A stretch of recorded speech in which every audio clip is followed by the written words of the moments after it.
ಸೂರ್ಯ ಆಗ್ಲೇ ಹುಟ್ಟಿ ನೆತ್ತಿ ಮೇಲೆ ಹೊಡಿತೇನೆ. ಸೂರ್ಯ ಹುಟ್ಟೋದು ಬೆಳಗ್ಗೆ, ಹುಟ್ಟಿದವರೆಲ್ಲ ಇರ್ತಾರ ಬೆಳ್ಳಗೆ. ಎಲ್ಲಿ ಬಿಡ್ಲಿ ಪೆಟ್ರೋಲ್? ಓ ಸಾರಿ, ನೋಡಿಲ್ಲ. ಕಾರ್ಡ್ ಕೊಡ್ರಿ. ಕಾರ್ಡ್ ನಿಮ್ಮ ಹತ್ರನೇ ಇದೆ. ಪಲ್ಸರ್ನ ನೇಮ್ ಬಂದ ತಕ್ಷಣ ನಮ್ಮ ಜನಕ್ಕೆ ಫಸ್ಟ್ ನೆನಪ ಗಾಡಿನೇ ಈ ಗಾಡಿ ಗುರು. 110 years ಬ್ಯಾಕ್ ಕಟ್ಟಿರೋದು. 110 years ಆದ್ರೂ ಇವತ್ವರೆಗೂ ಒಂದೇ ಒಂದು ಕ್ರ್ಯಾಕು ಸಹ ಕಂಡಿಲ್ಲ. ಈಗಲೂ ಈ ಸೇತುವೆ ಮೇಲೆ ಆರಾಮ ವೆಹಿಕಲ್ಸ್ ಓಡಾಡ್ತವೆ.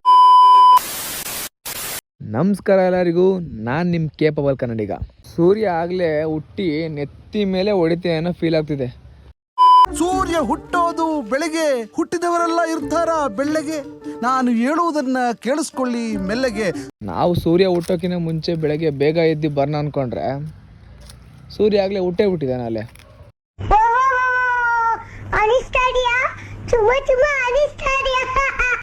2001 ಪಲ್ಸರ್ನ ಗಾಡಿ ಲಾಂಚ್ ಮಾಡ್ತಾರೆ. ಅದಾಗಿ 26 years ಆದರೂ ಆ ನೇಮ್ಗಿರೋ ಕ್ರೇಜು ಇವತ್ತು ಹೋಗಿಲ್ಲ ಗುರು.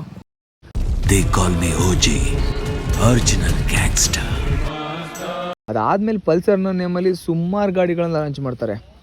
NS 200 ಇರಲಿ, N160, AS 150, F250, P150, N125, ಈ ಥರ ಸುಮಾರು ಗಾಡಿಗಳನ್ನ ಲಾಂಚ್ ಮಾಡ್ತಾರೆ ಗುರು. ಬಟ್ ಪಲ್ಸರ್ನ ನೇಮ್ ಬಂದ ತಕ್ಷಣ ನಮ್ಮ ಜನಕ್ಕೆ ಫಸ್ಟ್ ನೆನಪ ಗಾಡಿನೇ ಈ ಗಾಡಿ ಗುರು. ಸರ್ ನಿಂತ ಮೇಲೂ ಹೆಸರಿರಬೇಕು ಅಂತಂದ್ರೆ ದಮ್ ಬೇಕಲ್ಲ. ಪೆಟ್ರೋಲ್ ಹಾಕ್ಸೋಣ. ನಿಮ್ಗೋಸ್ಕರ ಯಾರೇನೇ ಅನ್ಲಿ, ಪೆಟ್ರೋಲ್ ಕುಡಿತಾ ಇದ್ದೀನಣ್ಣ.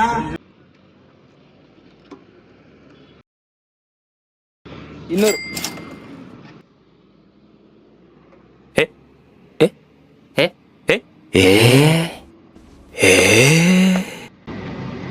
ಎಲ್ಲಿ ಬಿಡ್ಲಿ ಪೆಟ್ರೋಲ್? ಓ ಸಾರಿ, ನೋಡಿಲ್ಲ. ಗಾಡೀಲಿ ಫ್ಯೂಲ್ ಕೆಪಾಸಿಟಿ ಬಂದು 15 ಲೀಟರ್ ಕೊಟ್ಟಿದ್ದಾನೆ. ಅದರಲ್ಲಿ 2.5 ಲೀಟರ್ ರಿಸರ್ವಲ್ಲಿ ಇರುತ್ತೆ. ನಮ್ಮ ಭದ್ರಾವತಿಲಿ ಸಿಟಿ ಒಂದು ಕಡೆ ಆದರೆ ಈ ಔಟ್ ಆಫ್ ಸಿಟಿನೇ ಒಂದು ಕಡೆ ಅನ್ಬೋದು. ಯಾಕೆ ಅಂತ ಕೇಳ್ತೀರಾ? ಈ ರೋಡ್ ನೋಡಿ, ಈ ರೋಡಲ್ಲಿ ಹೋಗ್ತಾ ಇದ್ರೆ ಒಂಥರ ಪೀಸ್.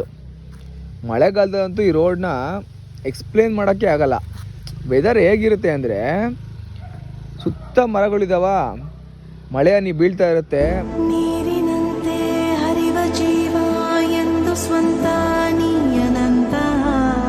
ರೋಡ್ನ ಬಿಲ್ಡ್ ಮಾಡಿರೋದು ಅಷ್ಟೇ ನೋಡಿ, ಎಷ್ಟು ನೀಟಾಗಿ ಬಿಲ್ಡ್ ಮಾಡ್ಯ ಅಂದ್ರೆ ಆ ರೋಡಿನ ಡಿಸ್ಟೆನ್ಸ್ ನೋಡಿ ಎಷ್ಟು ಅಗಲ ಇದೆ.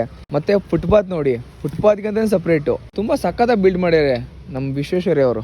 ಈ ಗಾಡಿಲಿರೋದು 124.4 cc single cylinder 4-stroke engine, 10.8 newton metre torque ಜೊತೆ 6500 RPM ಕೊಟ್ಟಿದ್ದಾರೆ.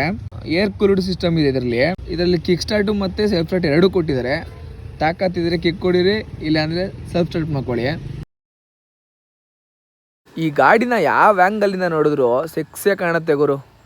ಶೋರೂಮಿಂದ ಸಿಂಗಲ್ ಆರನ್ ಕೊಟ್ಟಿದ್ದ, ಆರನ್ ಜಾಸ್ತಿ ಲೌಡ್ ಆಗಿರಲಿಲ್ಲ ಅಂತ ಹೇಳ್ಬಿಟ್ಟು ನಾನು 220 ಡಬಲ್ ಆರನ್ನ ಮಾಡಿಫೈ ಮಾಡಿಸ್ಕೊಂಡೆ. ನನಗೆ ಪಲ್ಸರ್ದು ಈ ಡಬಲ್ ಆರನ್ ಅಂದರೆ ತುಂಬ ಇಷ್ಟ. ಲೌಡ್ ಆಗಿದೆ. ಫ್ರಂಟ್ ಡಿಸ್ಪ್ಲೇ ಕೊಟ್ಟಿದ್ದಾರೆ. ಫ್ರಂಟ್ ಟೈರ್ ಬಂದು 90 section tyre, 17 inches alloy wheel. Suspension ಬಂದು ಟೆಲಿಸ್ಕೋಪಿಕ್ ಸಸ್ಪೆನ್ಷನ್ ಕೊಟ್ಟಿದ್ದಾನೆ. ರೇರ್ ಬಂದು ಡ್ರಮ್ ಬ್ರೇಕ್ ಕೊಟ್ಟಿದ್ದಾರೆ. 100 ಸೆಕ್ಷನ್ ಟೈರ್ ಜೊತೆ 18 ಇಂಚಸ್ ಅಲಾಯ್ ವೀಲ್ ಕೊಟ್ಟಿದ್ದಾರೆ. ರೇರ್ ಅಲ್ಲಿ ಟ್ವಿನ್ ಗ್ಯಾಸ್ ಶಾಕ್ ಸಸ್ಪೆನ್ಷನ್ ಕೊಟ್ಟಿದ್ದಾರೆ. ಕಾರ್ಡ್ ಕೊಡ್ರಿ. ಕಾರ್ಡ್ ನಿಮ್ಮ ಹತ್ರನೇ ಇದೆ.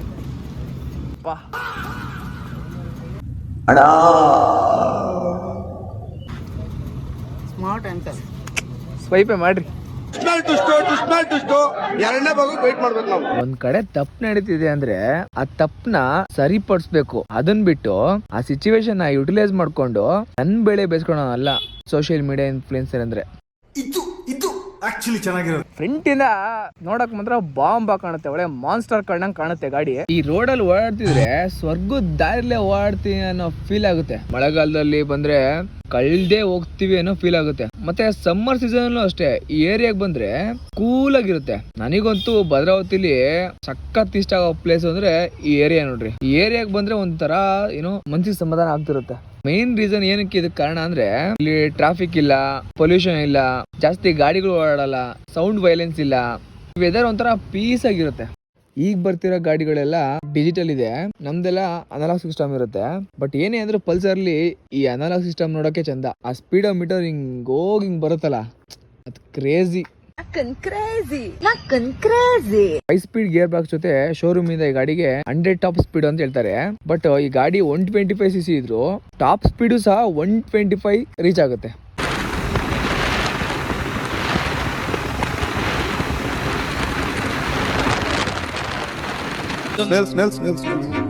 ನಿಲ್ಸಾಲಿ. ಇದೇ ನೋಡಿ ನಮ್ಮ ಭದ್ರಾವತಿಯ ಹೆಮ್ಮೆಯ ಹೆಗ್ಗುರುತು ಅಂತಾನೆ ಹೇಳ್ಬೋದು. ಆಕ್ಚುಲಿ VSL ಸ್ಟಾರ್ಟ್ ಆಗಿದ್ದು 1918 ಬಟ್ ಅವಾಗ ಯಾವುದೇ ರೀತಿ ಐರನ್ ಪ್ರೊಡಕ್ಷನ್ ಮಾಡ್ತಿರ್ಲಿಲ್ಲ, ಐರನ್ ವರ್ಕ್ ಮಾತ್ರ ಮಾಡ್ತಾ ಇದ್ರು. ಆದ್ರೆ 1923 ಐರನ್ ನ ಪ್ರೊಡಕ್ಷನ್ ಮಾಡಕ್ ಸ್ಟಾರ್ಟ್ ಮಾಡಿದ್ರು. ಅದಾದ್ಮೇಲೆ ಸ್ವಲ್ಪ ದಿನ ಆದ್ಮೇಲೆ 1936 Mysuru iron and steel work ಅಂತ ಹೇಳ್ಬಿಟ್ಟು ರೀನೇಮ್ ಮಾಡಿದ್ರು. ಅವಾಗ ಐರನ್ ಮತ್ತೆ ಸ್ಟೀಲ್ ಎರಡನ್ನೂ ಪ್ರೊಡಕ್ಷನ್ ಮಾಡಕ್ ಸ್ಟಾರ್ಟ್ ಮಾಡಿದ್ರು. ಸ್ವಲ್ಪ ದಿನ ನಂತರ 1976 ವಿಶ್ವೇಶ್ವರಯ್ಯ ಐರನ್ ಅಂಡ್ ಸ್ಟೀಲ್ ಅಂತ ಹೇಳ್ಬಿಟ್ಟು ರೀನೇಮ್ ಮಾಡ್ಕೊಂಡ್ರು. ಅವಾಗಿನ ಕಾಲದಲ್ಲೇ 77,000 ಟನ್ ಪರ್ ಇಯರ್ ಅಷ್ಟು ಪ್ರೊಡಕ್ಷನ್ ಮಾಡ್ತಿದ್ರಂತೆ. ಎಗರ್ಸಿ ಎದೆಗೆ ಓದ್ಬಿಡ್ತೀನಿ ಮನೆ ಮುಚ್ಕೊಂಡು ಕನ್ನಡದಲ್ಲಿ ಮಾತಾಡ್ಬೇಕು ಹೇಳ್ತಾ ಇದ್ದೀನಿ. ಯಾರು ಕೆಟ್ಕೊಂಡು ಬಿತ್ತೋ ಏನೋ ಗೊತ್ತಿಲ್ಲ, 2022 ಇದನ್ನ ಕ್ಲೋಸ್ ಮಾಡ್ಬಿಟ್ರು. ಈ ಫ್ಯಾಕ್ಟ್ರಿಯಿಂದ ಸಾವಿರಾರು ಫ್ಯಾಮಿಲಿಗಳು ತಮ್ಮ ಜೀವನನ ರೂಪಿಸ್ಕೊಂಡಿದ್ರು. ಒಳಗಡೆ ಇರೋ ಎಂಪ್ಲಾಯ್ ಒಂದ್ ಕಡೆ ಆದ್ರೆ ಹೊರಗಡೆ ಇರೋ ಸಣ್ಣ ಪುಟ್ಟ ವ್ಯಾಪಾರಿಗಳು, ಕಾಫಿ ಟೀ ಮಾರೋ ತಳ್ಳೋ ಗಾಡಿಗಳು, ತಿಂಡಿ ಊಟ ಮಾರೋ ಹೋಟ್ಲುಗಳು, ಸ್ನಾಕ್ಸ್ ಇಟ್ಕೊಂಡಿರೋ ಅಂಗಡಿಗಳು, ಈ ತರ ಒಂದ್ ಕಡೆ. ಈ ಫ್ಯಾಕ್ಟ್ರಿ ಕ್ಲೋಸ್ ಆಗಿದ್ದು ಎಷ್ಟೋ ಫ್ಯಾಮಿಲಿಗಳು ಬೀದಿಗೆ ಬಂದು. ಅದ್ ಹೇಗೆ ಅಂದ್ರೆ, ಈಗ ಒಂದ್ ಫ್ಯಾಮಿಲಿಲಿ ತಂದೆ ಕಳ್ಕೊಂಡ್ರೆ ಹೆಂಗ ಆಗ್ಬಿಡುತ್ತೋ ಆ ರೀತಿ ಆಗ್ಬಿಡ್ತು. ಬಟ್ ಈಗ ಕುಮಾರಸ್ವಾಮಿ ಅವರು ಮತ್ತೆ ರಿಓಪನ್ ಮಾಡ್ಬೇಕು ಅಂತ ಹೇಳ್ಬಿಟ್ಟು ಪಣ ತೊಟ್ಟಿದ್ದಾರೆ.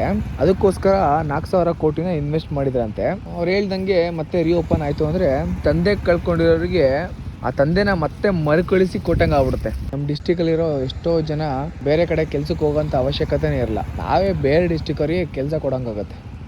ಸರ್ ಎಂ ವಿಶ್ವೇಶ್ವರಯ್ಯ ಅವರು ನಮ್ಮ ದೇಶದಲ್ಲಿ ಹುಟ್ಟಿದ್ರು ಅಂತ ಹೇಳಕ್ಕೆ ಹೆಮ್ಮೆ ಆಗುತ್ತೆ. ಯಾಕೆಂದ್ರೆ ಈ ಮನೆಗಳನ್ನೆಲ್ಲ ನೋಡಿ ಹತ್ತತ್ರ 100 years ಆಗಿ ಬಂದಿದೆ. ಈ ಮನೆಗಳಲ್ಲಿ ಈಗಲೂ ವಾಸ ಇದ್ದಾರೆ ಅಂದ್ರೆ ಅನ್ಬಿಲೀವಬಲ್. ಥಿಂಕ್ ಮಾಡಿ, ಈ ಕಟ್ಟಿರೋ ಮನೆಗಳೆಲ್ಲ 20-30 years ಮ್ಯಾಕ್ಸಿಮಮ್ ಬಂದ್ರೆ ಹೆಚ್ಚು. 100 years ಕಂಪ್ಲೀಟ್ ಆದ್ರೂ ಈ ಮನೆಗಳಲ್ಲಿ ಇನ್ನೂ ವಾಸ ಇದ್ದಾರೆ. ಅದಕ್ಕೆಲ್ಲ ಕಾರಣ ಅಂದ್ರೆ ಅವ್ರ ವರ್ಕ್ ಮೇಲೆ ಇಟ್ಟಿರೋ ನಂಬಿಕೆ. ಸೇತುವೆನ ವಿಶ್ವೇಶ್ವರಯ್ಯ ಅವರು 110 years ಬ್ಯಾಕ್ ಕಟ್ಟಿರೋದು. 110 years ಆದ್ರೂ ಇವತ್ವರೆಗೂ ಒಂದೇ ಒಂದು ಕ್ರ್ಯಾಕ್ ಸಹ ಕಂಡಿಲ್ಲ. ಈಗ್ಲೂ ಈ ಸೇತುವೆ ಮೇಲೆ ಆರಾಮ ವೆಹಿಕಲ್ಸ್ ಓಡಾಡ್ತವೆ. ಬಟ್ ಅಲ್ಲಿ ಕಾಣ್ತೀಯ ಸೇತುವೆ, ಆ ಸೇತುವೆನ ಜನರು ಒಳ್ಳೇದಕ್ಕೋಸ್ಕರ ಅಂತ ಕಟ್ಟಿದ್ರು. ಬಟ್ ಆ ಸೇತುವೆ ಪ್ರತಿ ಸಲಿ ಮಳೆಗಾಲದಲ್ಲಿ ಡ್ಯಾಮ್ ನೀರ್ ಬಿಟ್ಟಾಗ ಮುಳುಗೋಗುತ್ತೆ. ಸೇತುವೆನ ಜನದ ಒಳ್ಳೇದಕ್ಕೋಸ್ಕರ ಕಟ್ಟಿದ್ರು ಇಲ್ಲ ಅವ್ರ ಜೇಬ್ ಒಳ್ಳೇದಕ್ಕೋಸ್ಕರ ಕಟ್ಕೊಂಡ್ರು ಒಂದು ಗೊತ್ತಿಲ್ಲ. ಬಟ್ ಈ ಸೇತುವೆಗೆ ಮಾತ್ರ ಒಂದು ಹನಿ ನೀರ್ ಸಹ ಟಚ್ ಆಗಲ್ಲ. ಈ ಸೇತುವೆ ಟಕ್ಕರ್ ಕೊಡ್ಬೇಕು ಅಂತಾನೆ ಇನ್ನೊಂದ್ ಸೇತುವೆ ಎದ್ ನಿಂತಿದೆ, ಚೆನ್ನಾಗೇನೋ ಇದೆ. ಬಟ್ ಈ ಸೇತುವೆಗೆ ಮತ್ತೆ ಅವ್ರ ವರ್ಕಿಗೆ ಟಕ್ಕರ್ ಕೊಡ್ಬೇಕು ಅಂದ್ರೆ ಇನ್ನು 100 ಜನ್ಮ ಎತ್ ಬಂದ್ರು ಆಗಲ್ಲ. One and only peace.